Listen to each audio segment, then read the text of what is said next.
Good evening. Welcome to Elevating Empowering Conversations, hosted by I Declare the Word, a magazine created to inspire, encourage, and motivate the lives of others. Also include topics of interest, daily declarations, and life quotes to read. I will tell you a little about Elevating Empowering Conversations after I introduce the ladies that are part of this platform. We have Tammy Torres. Hello. And Lisa Atkins. Hello. Thank you, ladies, for joining in this evening. Our focus is to encourage, empower, and educate people to see life situations from multiple viewpoints and be open-minded. Having a conversation with a desire to learn, deepen your understanding, and strengthen to become a better version of you. Today, we will have a conversation about cancer awareness. I have the ladies that are joining in this evening who will discuss about the process and also being the overcomer. And ladies, let's first start about the diagnosis. Could you explain that, please? Well, I was diagnosed in 2018 with stage 1 IDC, which is invasive ductal carcinoma. I was diagnosed after having mammograms for the past 5 to 7 years prior. There were no tumors or anything picked up on the mammogram. I actually discovered the symptoms myself and went to my doctor and was diagnosed after an MRI and a biopsy. They concluded that it was cancer. Now, when you said you pick up on the symptoms yourself, because you said you had many mammograms and the mammograms did not detect anything. Yes. So what do you mean? So there are many signs and symptoms for breast cancer, which can range from feeling a lump in your breast to pain in your breast. Mine was, my nipple was leaking fluid.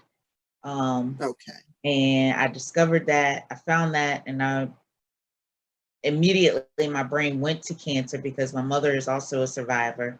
So I had studied on the signs and symptoms of breast cancer probably for the past 10 years or so, just knowing what to look for. So when I first saw that symptom, my brain went to it's cancer. Although I tried to be optimistic and just think maybe it was something else. And even my doctor wasn't quite sure that's what it was. He thought it might just be an infection of some sort. So he sent me for an MRI, which from the MRI led me to a biopsy because he didn't like the way the MRI looked. Okay. And what about you, Lisa? About the same with the diagnosis. Mine was, well, first what happened was it was in 2021. Yeah, it was in 2022.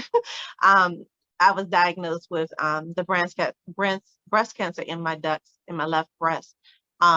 So, but before then, the year before, my granddaughter was being a little roughhousing or whatever on me, and she kind of hit into my breast, and it hurt. And I was like, okay, I don't know too much about that. Like, what's going on? Why is it hurting? So I said, when I go back to the doctor, I'll let her know, or would I go get my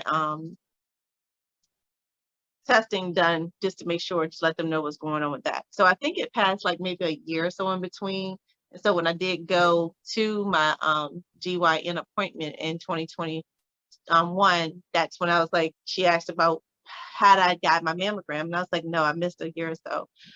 So I went in and got it done. And so when they called me and told me, hey, we need to do another imaging, we kind of seen something. So when we went to, when I went to go and get a MRI, ultrasound. I did an ultrasound that time, and then another testing where they were really pushing, like really squeezing really, really hard. So another mammogram, but it was hurt this time. So, but when they did the mammogram, did the ultrasound, I could kind of see the substance myself. So that's basically what that was. And then when they did give me the diagnosis, kind of got emotional. I didn't really understand why, because that was after we did the biopsy and everything. But I was just more or less like, why am I crying? You know, I shouldn't be crying and stuff Right. like that. So, but when they told me basically that's what's going on, just kind of broke down and got myself together real quickly after that.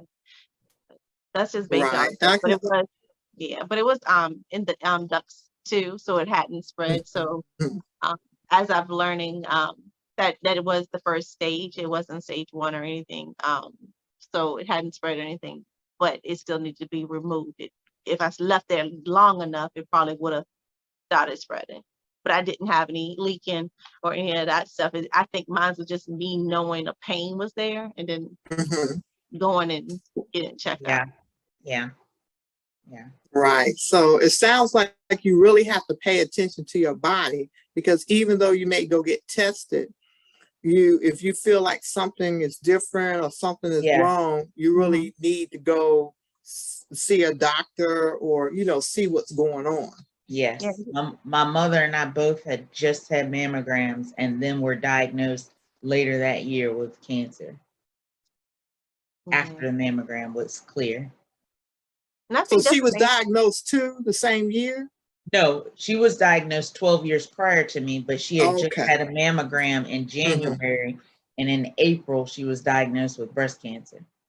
Oh, okay. Wow.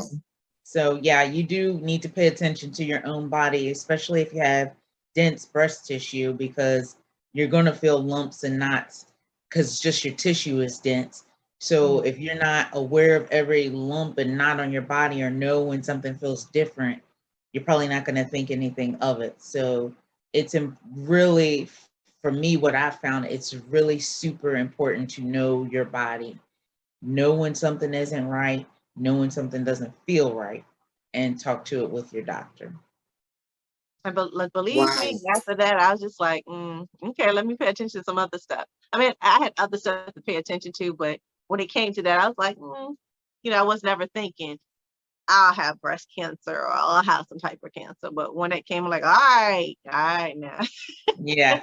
Let me start watching other stuff now. So, and then plus more, I'll be around other people that have had breast cancer and learned some stuff. That tends to help also too. So yes. Wow, that's something.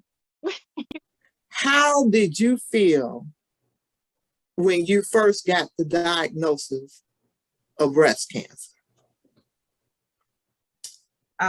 For myself, I felt like the world was crumbling on top of me. I felt surreal. I felt like I can't believe this is happening to me. I wasn't angry with God or anything like that. It was just somewhat of I can't believe this is happening to me. Not a why, but I just can't believe it's happening to me. Shock? Yeah, shock, definitely shock. I was a newlywed. I just gotten married. So I was really at the height of what I thought was the height of my life, about to live my best life. And then 4 months after I got married, I got hit with a diagnosis that really rocked me.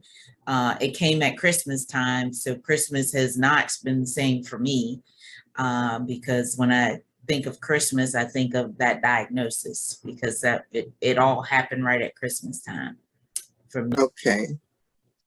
Well, for myself, basically, when I got the diagnosis or already lead up to it, I was expecting it, but I was already preparing myself. So when I officially got it, I was in there trying to hold back tears, because I said to myself, I don't even know why you're crying. It's not a death sentence.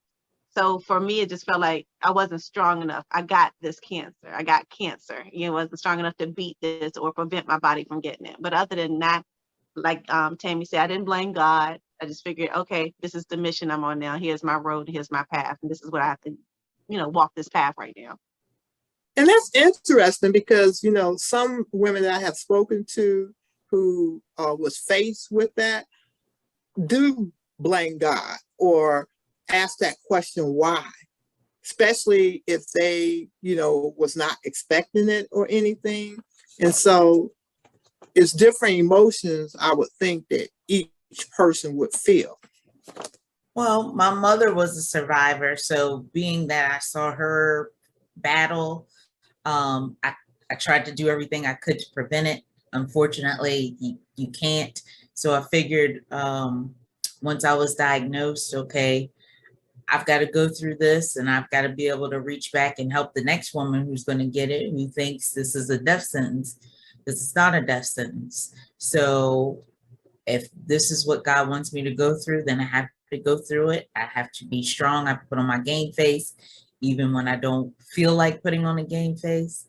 I'm going to do it, and I'm going to do it gracefully, because I want people to look at me, and I don't want them to see a disease. I want them to see a strong woman who fought and beat a disease that tried to take her life. Well, that's good. That is a good thought right there, to be able not to see the cancer, but see the person who was an overcomer. Yes.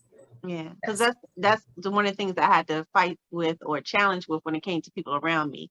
Situations where if I told you I was diagnosed with cancer in my breast, oh, it's like almost like you're gonna die now. Let me change what's going on. I'm like, nah, I'm not. I'm gonna do what I need to do, and we're gonna go through this, whether you with me or not. I'm on this journey, so it's up to you whether you're gonna have a positive outcome or not. So it's almost like everybody was just waiting to, when are you gonna fall? When are you gonna fall apart?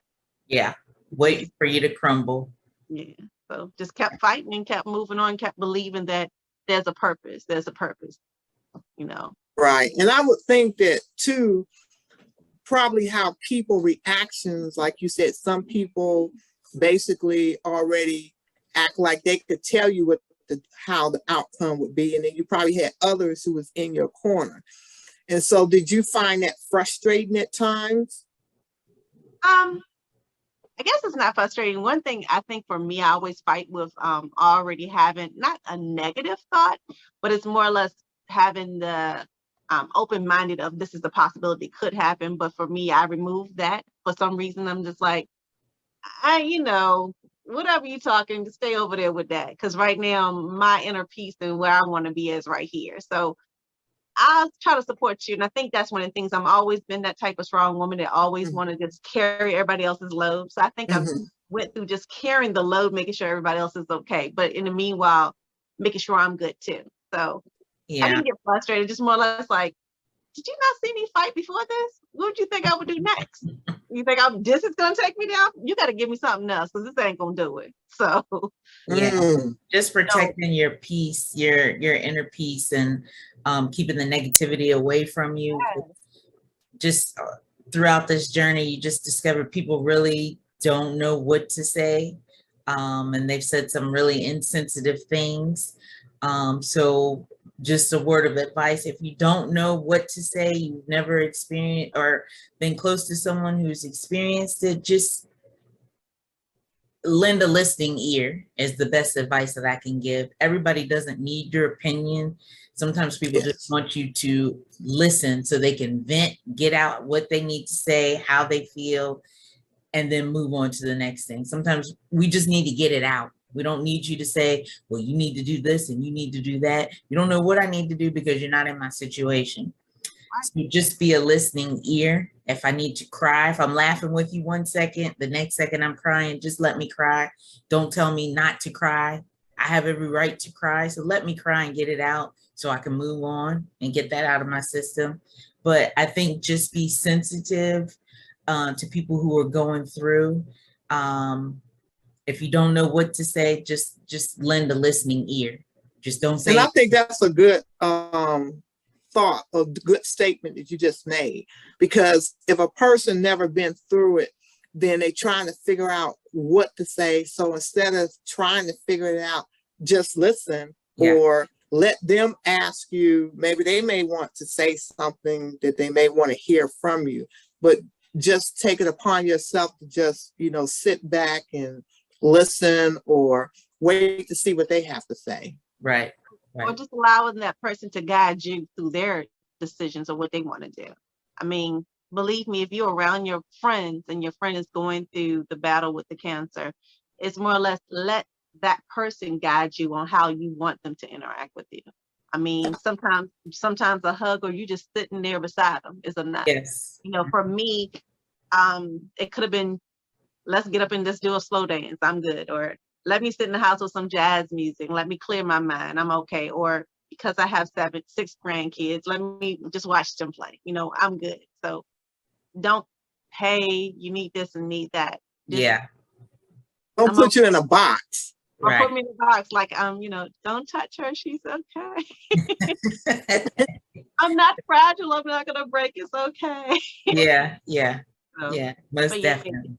It could be a little challenging, and I can understand on both parts, because I can imagine if one of my kids was going through this, or right. my mother, you know, Miss Tammy just said she went through with her mom. I mean, I couldn't imagine, but even with the things that I am going through with my parents or whatever, it's just more or less knowing that I'm trying to still be strong. And I think that was still the mindset for me, is like, I didn't want my kids or my fiance or my mother or my dad or my brother to see me weak. I didn't want them to feel like they had to put me back together, because I wasn't broken. I was just turning this page to another step or another journey for me to be stronger, or to be who I am today. Right. Well, it sounds like the attitude has a lot to do with it too, mentally, you know, having that right attitude. And a lot of prayers. Yeah. A lot of like, hey, today, God, let me make sure whoever coming towards me gonna come right. You know, because I don't know. Yeah, attitude does play a large part, because if you think negative all day long, that plays on your body and how you feel. So if you think negative, you think you're sick, you think you don't feel well, you think you're gonna die, your body tends to take on those emotions. So you have to think positive. You should think positive throughout this experience. I think it helps with all of your treatments, with your healing. If your mind is clear, your mind is positive and focused on the good and not the bad, because thinking about the bad all day is going to drive you insane. Yeah. It's literally drive you crazy. Every little commercial, everything you see is just going to drive you in the pits. So you've got to have some sort of mindset to think positive and to think this too shall pass. I'm going to get through this. I'm hurting right now, but I'm gonna get through this. I'm gonna be fine. Yeah, because that makes a big difference. Yeah, because if you don't have that mindset, like you were just saying a couple seconds ago, if you start thinking that negativity, then your body starts to get weak. You're not gonna fight, you know, and you're almost saying, yeah, just come on, take over me. No, we're gonna get up and fight. We're gonna do what we have to do, you know. This is just something. Yeah, when you hear people talk about other people, they gave up the fight. Well, yeah, you give up the fight and you stop having that will to fight, your body's going to follow suit and just stuff is going to start breaking down. Not that you won't have moments where you're going to break down and all of that stuff, but you got to pull yourself out of that pit. And tomorrow's a new day. Tomorrow's a new day. Well, that's a good attitude to have. And so how long Tammy, have you been in remission? Really, I got a good report probably 2 months ago. So I was diagnosed twice. First time in 2018. I had a double mastectomy and chemotherapy. And I was in remission towards the latter part of 2018. Then in 2020, I was diagnosed again with cancer. And I had radiation and 2 surgeries. And just this past July, I get scanned every 3 months to check my bones and to check my body to make sure cancer is nowhere, hasn't grown anywhere else. So just this past July, I got a report from my doctor that all of my lymph nodes are at normal size. Great. Cancer may not even be there, but because of the location of one of the nodes that it was in, it can't be surgically removed. So we're going to roll with I'm in remission and I'm good. And God has once again healed my body. All right. That's what I'm saying. And what about you, Lisa? So I will be officially 1 year now. So it'll be 1 year in probably like almost a month. Yeah. So that's about where I'm at right now. I did have my last visit with my doctor, and of course, you're just mind speak up on you. I was having like dreams, like something came back or whatever. So because I did have a double mastectomy, that was the choice that I made. The doctor was like, one, you talking about pain, there's no pain right now. Cancer's not gonna give you that type of pain that you're talking about. And then two, it don't have nothing to come back to right now. So you okay? And she did ask me, she said, are you okay with the decision you made? I'm like, yeah, I don't have no problems with that. I did that because I wanted to make that decision. Right. So still happy, still going good, still fighting and ready to conquer. Now, was that a hard decision to make far as getting the double mastectomy? Not for me. The reason being is because when they saw something was there, I had already prepared myself and I prepared my kids. I said, hey, if this comes back positive, I'm going to go ahead and remove both of my breasts. So when it did come back positive, and they gave me options of I think it's called a flap surgery. I can't remember what it is, but I think it's flap surgery. And then it's the double mastectomy. And then it's just the removal of the lump. So the lumpectomy. So with that being said, and she also found like another spot over in my lymph nodes areas. And I was like, yeah, I'm not going back and do another biopsy. I'm not going to go through that. You're not going to send me mentally through that. So I was like, I'm going to go ahead and just do the double mastectomy. She's like, you sure? I'm like, yeah, I'm sure. So if this is I think it was like a 1% less chance of me getting cancer again. So let me take that 1%. If 1% is good for me, I'm going to take that 1%. Right. So with that, I was able to come out and I guess she was second guessing herself. She's like, let me talk to my people, my team, and see if you need any radiation or anything. But I don't know what we're going to be doing to. Everything's gone. I was like, okay, great. So I didn't have to do radiation or chemo. So I was like, all right, let's keep it moving. Well, that's great. Yeah. That's real great. Yeah. What about you, Tammy? Well, for me, because when I was initially diagnosed the first time, the assumption was like a stage 0. So my doctor suggested maybe some radiation and a lumpectomy. But then after I went back to get my final diagnosis, he had looked at my scans again and he determined it was going to be better for me to get a mastectomy because there was so much cancer in my right breast. So shifting gears from a lumpectomy and maybe some radiation to being 39 and having to get a double mastectomy as a newlywed, it did take a toll on me for a little while. My husband wasn't with me on that visit. By the time I got home and told him, he was like, what's the problem? Get the mastectomy. It was not a thought for him. So that made me feel better. Didn't make it easier, but it made me feel better. I just needed to do it. If it was life or death really at that point, just do it. Do I want to be here or do I want to have breasts? Right.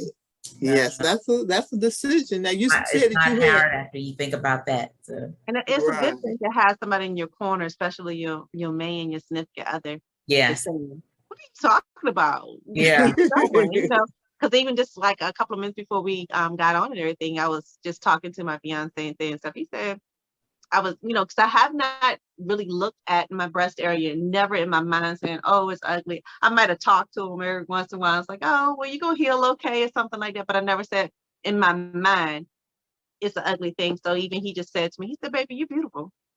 It's just beautiful. That's what I'm saying. So I was like, yeah. So you got it going on. Yeah, like, hey, I'm cool.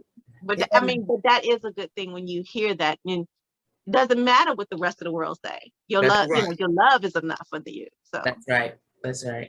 That's a valid point. It helps. You have that support system. Yes. And so, Tammy, you had said that you had more cancer in the right breast. So, but it was at a 0. So it's classed in stages. So if it's contained in like your milk ducts, I think that's stage 0. Then if it goes outside of your milk ducts, stage 1. And then it's depending on the size of the tumor is how they stage it, and the location. So after I had my mastectomy, it was actually bigger than they thought. So it was a stage 1 instead of a stage 0. So so that's still curable because you can have surgery and remove the cancer. So it's curable. So Right. that's what I did. Unfortunately, after the chemotherapy, I was placed on a drug that I was going to take for the next 5 years to prevent my body from producing estrogen, because my cancer was the cancer, not my cancer, the cancer was estrogen positive. So estrogen was feeding it. So I was on a drug to prevent my body from absorbing estrogen. And unfortunately, that medication did not work for me. Okay. So that's when the reoccurrence of the cancer came back. So after that, I had surgery to remove my ovaries, and I'm on a different drug. I'm on 2 drugs to keep cancer from reoccurring. So, Okay. yeah. And what about you, Lisa? Well, with me, mine wasn't estrogen, so but mine was in the ducts also, and it hadn't spread or anything. So, but mine was a size of a baseball when they removed it and everything. She was like, it was bigger than what I expected, but we still got it. So, and then when they did the testing of the I always say it wrong, the nodes, that it was cancer free also, so I didn't have to worry about them removing that. So, Well, right that's now, great. Yes. fingers crossed, it's still going. I'm good. Yes. That's what Yes, we, that's yes. That's good. That is really good. And also, what at the beginning I mentioned about being an overcomer. So why would you consider, I mean, what define you being an overcomer? For me, being faced with a life-threatening disease, walking through the fire and coming out and not even smelling like smoke. But I just find as an overcomer. Yes. If anybody sees me today, they would not have known I went through anything. I don't carry myself like I went through something. Like I said, a lot of people, even when I was going through it, they were like, you don't look like you have cancer. I was like, what is this supposed to look like? Yeah, I was gonna say, am I supposed to be walking around like with my death clothes on and all of this? I'm still kicking it. I'm still here. I'm gonna still be me. I'm just I'm just fighting something, and I'm gonna overcome it, and I'm gonna beat it. So that's how I looked at it. But my thing is, I walked through that fire not once but twice, and I came out on the other side. And there's no evidence. You can't smell it on me. You can't see it on me. That's what I'm saying. Wow. Well, I think for me, for being an overcomer, I believe because of the fact that I overcame something that I wasn't even expecting to happen, but I prepared myself for it. So it still came out. And I think for me, it's like, you didn't need chemo. You didn't need radiation. It wasn't this. Girl, God had you. Yeah. You know, your people, your prayer warriors are around you. I was like, because when I sit back and think, I was like, whew, do you know how far you came? And how many people was was just praying around you? I'm like, thank you. You know, I didn't know where I would have been if it wasn't for them, and just the mindset of saying, this ain't nothing. This ain't nothing. Girl, do you know how many car accidents you've been in that took you out? I mean, and that's what it's like. And then even recently, I was in another banger. So somebody hit me. I said, "Wait a minute, you ain't doing this. Cancer didn't take me. You dang sure ain't gonna take me. So stop that. That ain't happen." So It's and I had somebody actually, because one of the things I always felt like, especially when breast cancer awareness month comes up, like last year when it came up, even though I just went through the removal and all that. I was like, I don't want to post anything. I don't feel like I'm up there with everybody else. I don't think I'm worthy to say I had cancer or any of that stuff. But it's like, because one of the other women I came encounter with, she's like, well, you're not sick. You're not feeling bad. I'm feeling this way. I'm feeling that way. I'm like, well, maybe you should look at it a little differently. You Yeah. keep, Yeah. you walking. I mean, you may Right. have some pain, you may be taking some medicine, but guess what? You're still here. Yeah. True. So let's get you out of this negativity because they're like, why are you so happy? Why shouldn't I be happy? Right. Why Right. do you feel bad? I have other stuff I can feel bad about. This is not one of them. So Right. what did they say? 99 problems, but cancer ain't one. But So, that's right. That's yeah, right. but Yeah, that's the how. emotional side of it, just taking that emotional side of it out and just keep trucking through it. Like I said, you'll have bad days, you'll have good days, but you just gotta put on your big girl pants, push through. Tomorrow's a new day. Pray, trust God, and he'll bring you through. He really, Yeah. And that is so true. And yeah. you ladies look so beautiful, you know. Thank I you. mean, the glow and the beauty. Thank And you. this can be an inspiration to other women who might be encountering, you know, going through cancer right now, breast cancer. And just to be able to see, you know, what you two went through. Yeah. I think it's really positive, you know, to be able to speak on it.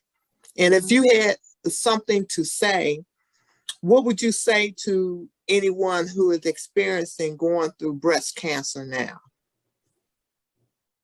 Trust God. Trust God, because without him, there's no way I would have made it through it. There's no way. The cancer itself is one thing. The surgery is another thing. For me, chemotherapy is a whole nother beast. It's just a whole nother beast. It's like you're trying to kill a disease by putting poison in your body. And it takes a toll on your body. It does. And it's an all-day event. You're sitting in a chair getting drugs in your vein. I had burn marks on my arm from the chemo running through my veins. But just trust God. Just trust God. If you're going through it, it's a purpose behind it. You may not understand it now. You'll understand it later. If it's to help another woman who doesn't think she'll be able to make it, maybe he made you go through it so you can encourage the next lady. You can make it. You can make it through this. Yeah. Yeah. For me to say someone else, this ain't the end. Yeah. It's not the reaper coming to get you. It's your fight. How do you look at it? So to me, even when speaking to the next person, when they at the point of, I have cancer, I don't know what I want to do. I have breast cancer. What did you decide on? And like I tell them, I said, one, take the time to yourself, go into your prayer closet, think about what it is that you want to do and take it to God, lay it at his feet. Because at the end of the day, everything happens for a reason. So whether it's the inner strength for you to get stronger, to get through this, for the, like you said to him, the next person, Yeah. or keep your own, it's probably time for you to change how you view yourself. Yes. Maybe, don't look at everything as being a negative thing. Maybe this could be, it could be a positive thing. Yes. It's positive of bringing you to blossom into another person. Yes. Unfortunately, like I was telling one of my cousins, because unfortunately she has just been diagnosed with brain cancer and lung cancer, and she's fighting that fight. I told her, I said, sweetie, you had changed your eating habits and everything to get healthier because she was a tad bit overweight. So what they trying to tell you to do now, you already did that. So get it together, get yourself together, get off of this and let's go. Yeah. And I told her, I said, once you get finished with yours, we're gonna go ahead and get these tattoos. We're gonna go ahead and get our Phoenix tattoos. Because I've been looking at this tattoo for a couple of years, and before they had the cancer, I couldn't figure. I was like, more or less, my Phoenix tattoo is for my kids. What I went through as a single mother. No, my Phoenix tattoo God gave me years before to tell me that this is where I'm gonna go into those ashes, burn, and come back up and be a whole new me. Yeah. So that's what that is representing for me. Yes. Wow, that's powerful. That really is powerful, what you're saying, because it sounds like every person will have their own different perspective, their own personal journey, and they just have to embrace it. And then if you have a strong support system, that really helps. Yeah. Being able to have somebody supportive, and then how you view yourself. Because the bottom line is, people gonna view you differently, but how do you view yourself? And I like the way that you mentioned that. Right. Because I mean, and don't get it wrong. I'm never saying that you're wrong for how you taking your baby steps to get over what you're going through. Go through what you want to go through, but just don't stay there. Yes. Yes, I always said, don't stay Don't there. stay there. Once you Yeah. stay there, you letting that enemy saying, I got you. You Yeah. got to stand up and fight. If you don't stand Yeah. up and fight, where's your victory? When you gonna Yeah. get it? Because I fight for mine.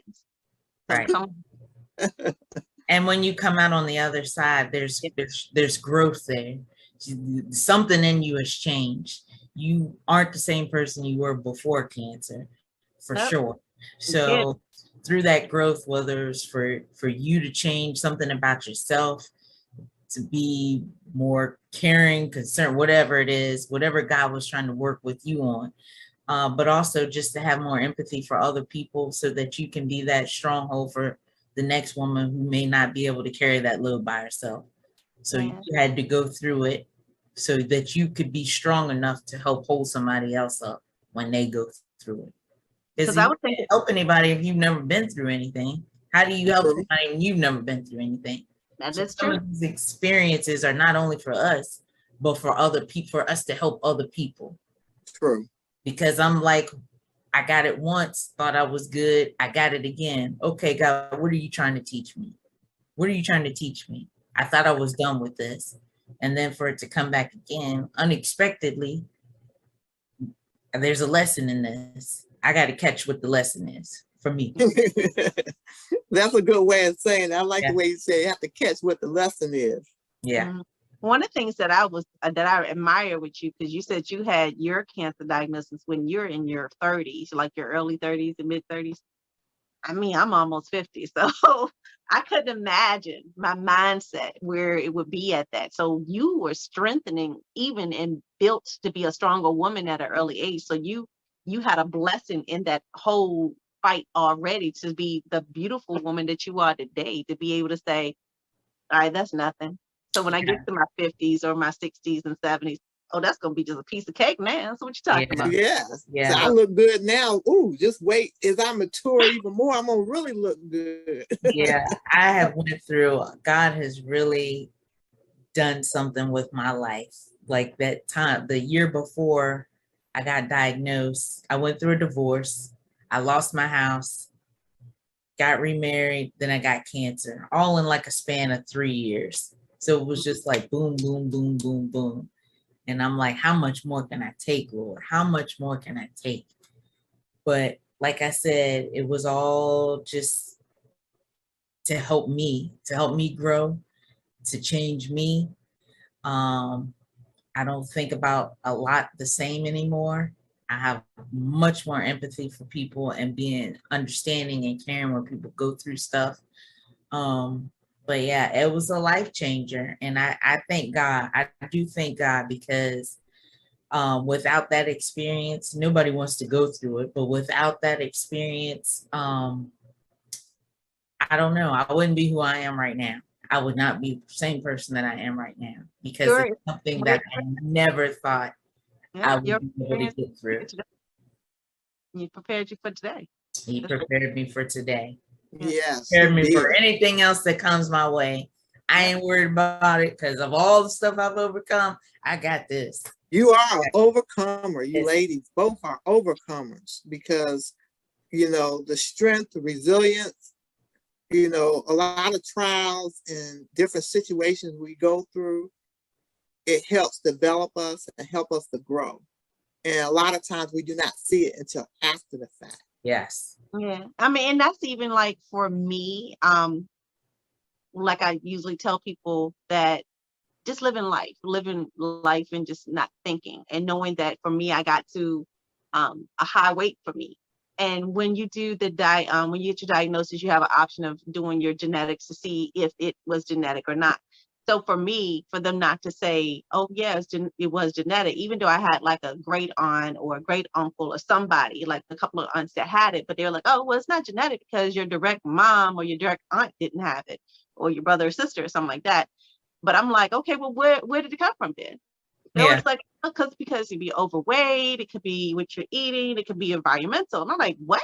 So for me, it was like, okay, now it's time. I'm gonna take control of this narrative here. I'm gonna change this. So from 288 to now to 230, 225 in between, just depends on how I feel today.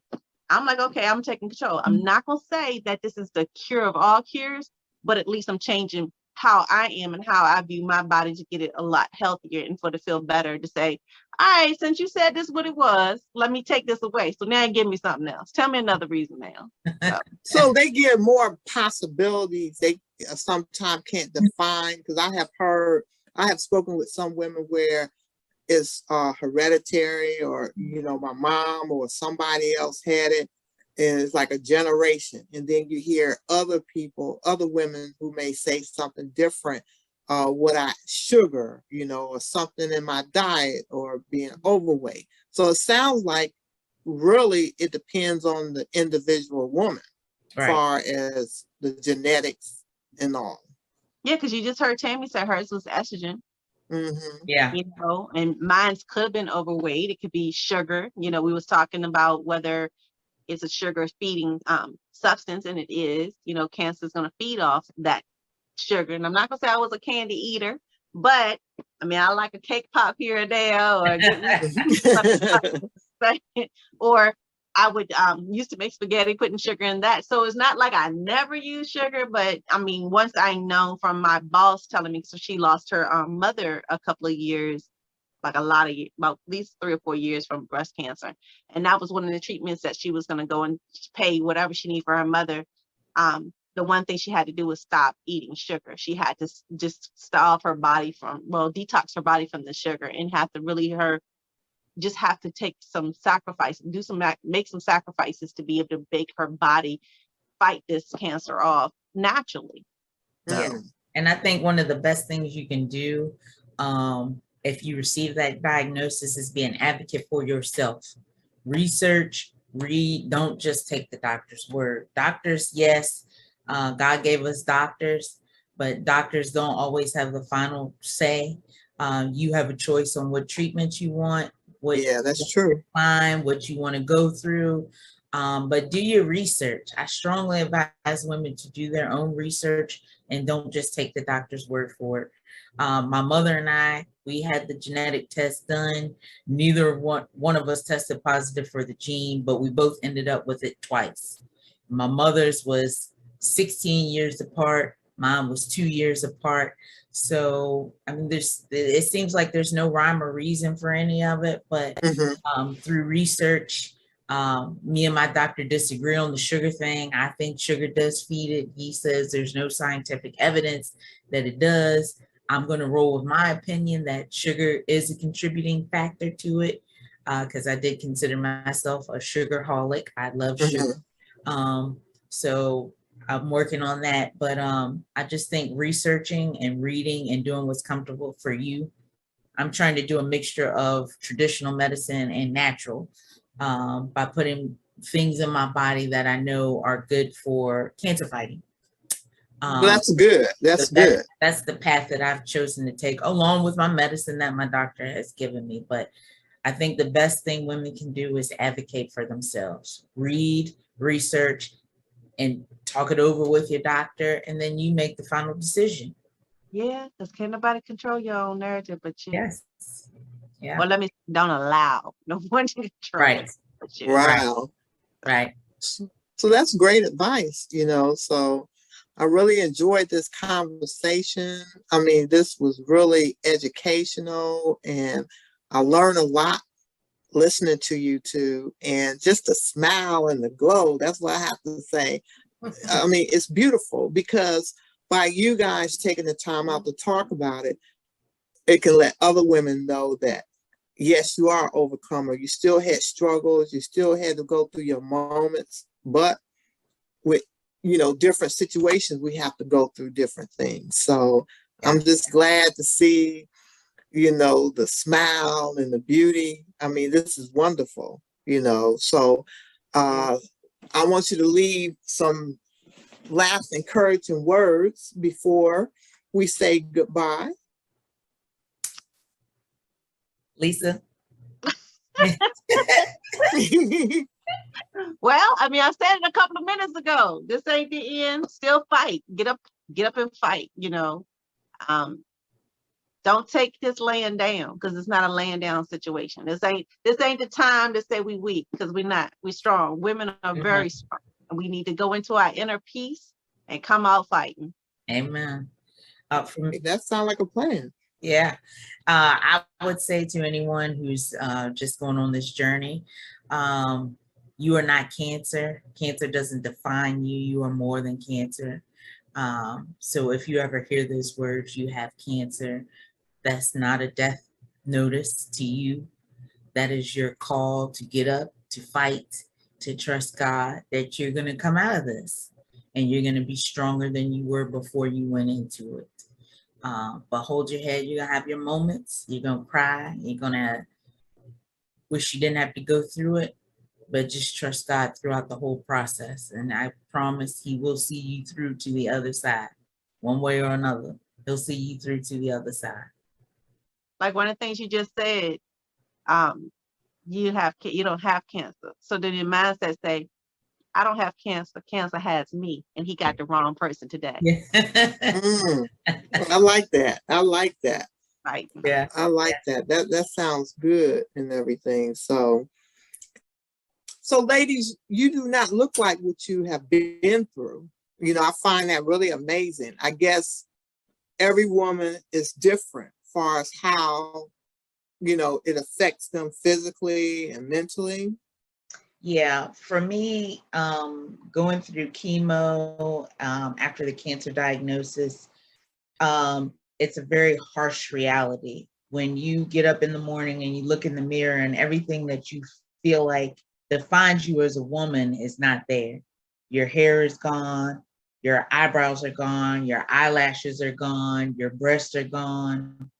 It's harsh to look at in the mirror every day. It is. And sometimes you get up and you would break down and cry because you gotta go through putting on wigs every day, drawing on eyebrows. It's tough. It really is tough. So I feel like it did make me look sick while I was going through it, because when I looked in the mirror, I don't know if y'all have seen the movie Powder. Yeah. Literally, that's kind of like what I felt like looking in the mirror. It was just, there was just nothing that is there, no hair, no nothing that defined what I felt, defined my appearance physically.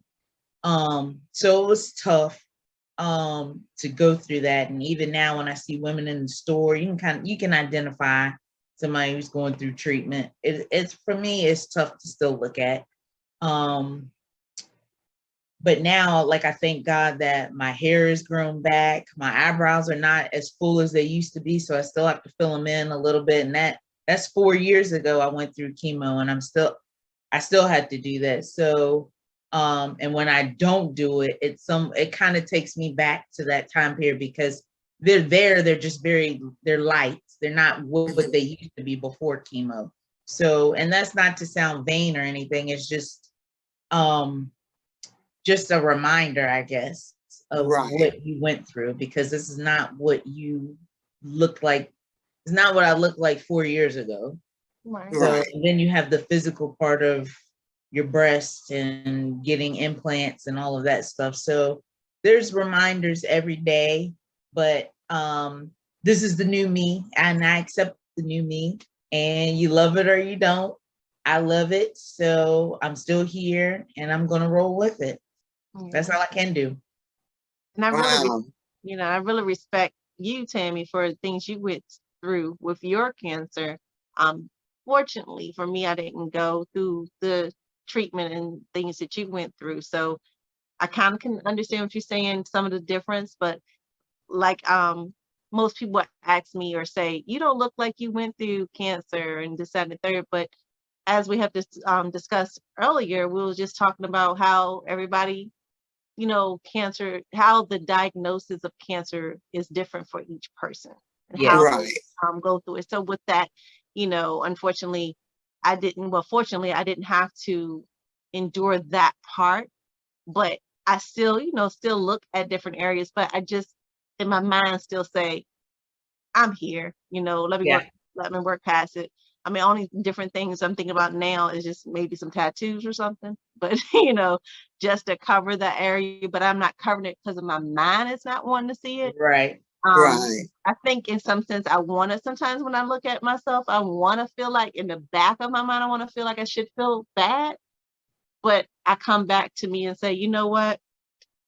You good, you know, you Yeah. good. So let me move on. But if anything, that'll be the only thing for me is just, do I want to cover it up or do I want to keep it there? That'd be about the only thing for me of reminding. But like I said, my hat goes off for you and what you experienced. So Exactly. Well, that's my hat goes off to it. you too. Yeah, everyone's journey is different emotionally, physically. So it's all not fun. It's not a fun club to be a part of. Yeah. Right. But you are an overcomer. Yes. By the grace of God, we are overcomers. Yes. Yes. I am an overcomer because I walked through the fire of cancer and I came out not smelling like smoke. I'm an overcomer of cancer because I didn't let that be my death sentence. I didn't let that pull me down. I didn't let that have another victory in pushing me into any negative levels. I took that as a challenge and I won. Great, ladies. I really enjoyed you two coming on this evening and sharing your story. I mean, I really appreciate it. So I believe the audience definitely will be able to learn so much from your experience. Thank you so much for joining in. Thank you. Also, I want to let the audience know if you want to get in contact with Tammy or Lisa, you can send me an email and I'll make sure that I'll be able to connect you to them. Thank you for joining in with us this evening with Elevating Empowering Conversations. I just want to say good night and we'll see you soon again.